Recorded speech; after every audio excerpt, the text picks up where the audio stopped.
I don't know if anybody remembers during COVID.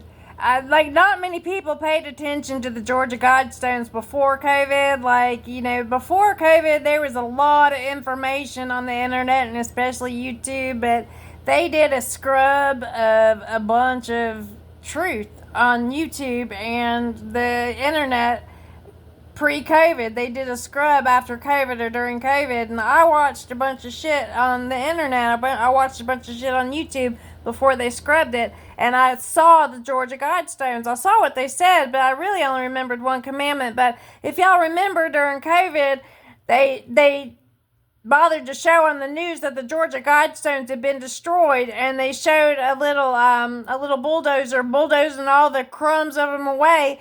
But see, the Georgia Guidestones, they had cameras on each of the pillars. They were huge granite. They were a megalith, they were a man-made megalith like Stonehenge. Like, they had little holes in them so that, like, if the sun came through on the summer solstice, that's when you'd see it come through the hole.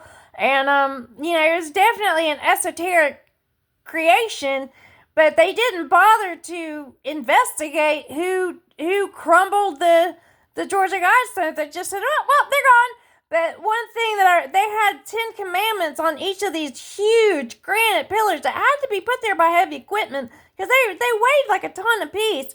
So they had like 10 commandments on how humans had to live within the balance of nature, because we're not living within the balance of nature because we're overpopulated, essentially, is what it said. And it was in different languages on each of the pillars. There were 3 pillars.